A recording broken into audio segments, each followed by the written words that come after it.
이런 문제를 진짜 많이 볼 거야. 그러니까 요게 내가 봤을 때는 준킬러급 문제로 충분히 낼 만하고 609번 가볼래? 똑같은 문제지. 맞아? 비슷한 뉘앙스의 문제고. 뭐 말만 다르겠죠. 뭐 물어보는 것만 좀 다르겠죠. 그 다음에 넘어가서 뭐 예를 들어서 이를테면 뭐 613번, 614번 부류가 다 똑같아.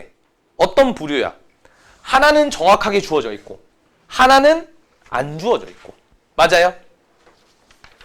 맞아? 이런 문제가 지금 스텝 3에 몇 개나, 무려 4개나 깔려 있잖아. 그럼 내신에도 충분히 많이 출제가 될 수 있다는 얘기거든. 오케이? 그럼 내가 딱 풀이법 알려줄 테니까 잘 들어. 여기가 인수분해가 되는지를 먼저 체크해. 첫 번째야. 알겠지? 엔간하면 인수분해 다 되는 거야. 첫 번째 뭐라고? 엔간하면 다 돼. 두 번째는 얘 인수분해 해봐.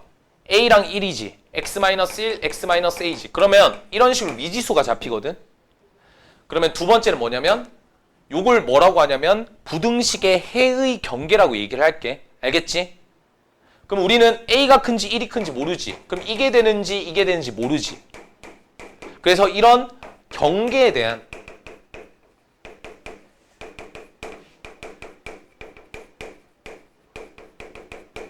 대소비교가 되는가를 봐. 알겠지? 만약에 인수분해가 돼서 이렇게 나왔어. 그럼 얘는 n이고 얘는 n 플러스 1이잖아. 누가 더 커? 오른쪽이 더 크죠? 그럼 그냥 바로 들어가면 되잖아. 경계에 대한 대소비교가 되는가? 된다. 되면 엔간에서는 조금 쉬운 문제야. 무슨 말인지 알겠지? 엔간에서는 좀 쉬운 문제. 근데 지금 봐봐. 대소비교 돼? 안 돼? 1이 커? A가 커? 모르잖아요. 그때 뭐 해야 돼? 케이스 분류. 왜? 모르니까. 케이스 분류. 오케이? 모르면 케이스 분류. 알면 조금 쉬운 문제. 납득이 되니? 그러니까 내가 방향성을 먼저 제시를 해주는 거야. 너네가 어쨌든 이러한 문제를 많이 볼 건데, 이러한 형태를 많이 볼 건데, 그러한 형태를 볼 때마다 너희들이 가져야 될 첫 번째 생각은 뭐다? 인수분해 되는가? 두 번째는 대소비교를 해서 대소비교가 되는가? 안 되면 뭐다? 케이스 분류. 딱 잡아주잖아. 그럼 그대로 가보라고. 알겠어? 가보자잉. 자, 그러면 일단 위에 거부터 먼저 해석해보면 이 친구는 위에 거 해석하면 x가 몇 이상, 2 이상 또는 x가 몇 이하냐면 마이너스 1 이하인가요? 이렇게 되겠죠? 맞죠? 그치? 요거지? 자, 두 번째 케이스는 요거니까 얘가 지금 이렇게 나왔어요. 이게 0보다 작대. 그럼 A가 큰지 1이 큰지 모르지. 케이스를 나눠보자. 첫 번째. A랑 1이랑 같으면 안 되나? 뭐 그런 말은 없죠. A랑 1이랑 같았을 때라 볼게. 이게 제일 쉽잖아. A가 1이랑 같았을 때. 오케이? 같은 뭐가 돼? 제곱이 되고. 제곱이 0보다 큰 게 있어 없어? 이게 있어 없어? 얘를 만족하는 해가 있어 없어? 없잖아. 얘가 해가 없대. 그거랑 얘랑 연립하면 뭐가 되겠니? 해가 없겠지? 납득이 돼? 이 상황은 이 연립부등식의 해가 없다가 되는 거야. 첫 번째 상황은. 알겠지? 혹시나 싶어서 기억 니은 디귿을 봤더니 없어요.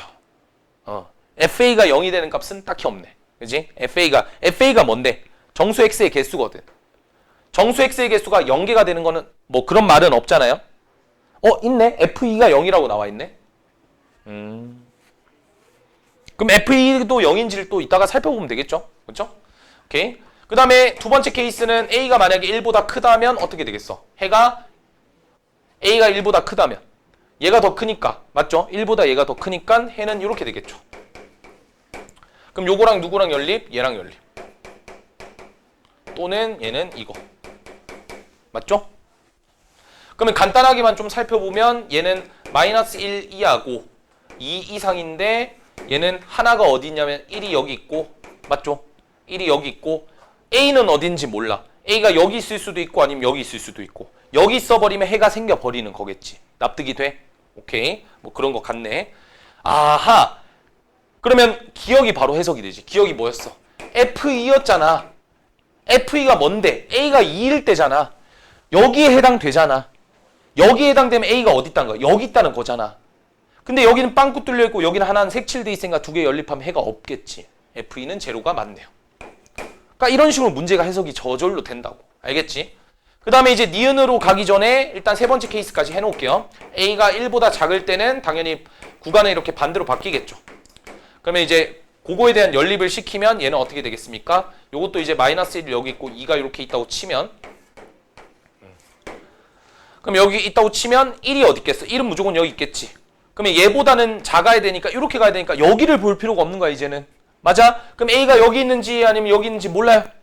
아직은 모르니까 내비두자고. 콜? 자 그럼 니은 가보자. FA가 1을 만족한대. FA가 1이란 건 뭐야? 얘를 만족하는 즉 두 개 연립했을 때 해가 한 개 나와야 돼. 정수해가. 그러면 우리는 이걸 만족하는 뭘 찾고 있대? 모든 정수 A의 값의 곱이 마이너스 6이래. 그럼 일단 여기서 발생 안 되잖아. 요거부터 먼저 생각을 해봐. 해가 몇 개 나와야 돼? 한 개 나와야 돼. 그럼 A는 얼마면 되겠니? A가 정수라 했잖아. 2면 돼, 안 돼? 안 되잖아. 3이면 돼, 안 돼? 되잖아. 한 개. 4면 돼, 안 돼? 안 되잖아. 따라서 첫 번째 A는 3. 여기로 가보자. A가 정수야. 마이너스 1이면 돼, 안 돼? 안 되지. 마이너스면 돼, 안 돼? 되잖아. 마이너스 2. 더 돼, 안 돼? 안 되지. 두 개 곱하면 마이너스 6. 쉽지? 천천히 해. 알겠어? 케이스 나눠서 천천히. 너네가 이런 걸 잘해야 돼. 이런 거. 케이스를 나누는 걸 잘해야 경우의 수도 잘하고 다른 것도 잘하는 거야. 수능도 잘하고. 수능도 다 케이스 분류 문제들이거든. 오케이? 그러니까 그런 것들을 어릴 적에 좀 미리 연습을 해두라고. 당연하다고 생각하고. 디귿을 가보면 FA가 3 이상. 그러면 정수의 개수가 3개 이상이 되도록 하는 그러한 양의 정수 A의 최소값을 알파라고 음의 정수 최대값을 베타라면 알파 빼기 베타가 7이다. 그럼 생각을 해봐. A의 양의 정수의 A의 최소값이잖아. 그럼 어디에 해당돼? 여기에 해당되는 거야. 알겠지?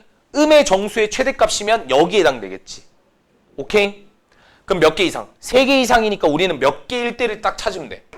3개일 때를 찾으면 되겠지. 오케이? 이해됐어? 그럼 가보자. 요거부터 갈게. 그럼 2는 무조건 포함. 또 누구 포함? 3 포함. 4 포함. 근데 여기 빵꾸 뚫려 있으니까 어디까지 가야 돼? 5까지 가야 연립해서 3개 만들어지잖아. 최소값 얼마? 5겠지. 왜냐면 더 커지면 몇 개 되니까 4개, 5개 돼버리잖아. 그치? 3 이상이 될 때니까 3이 될 때는 누구일 때? 5일 때가 최소겠네요. 따라서 알파는 5.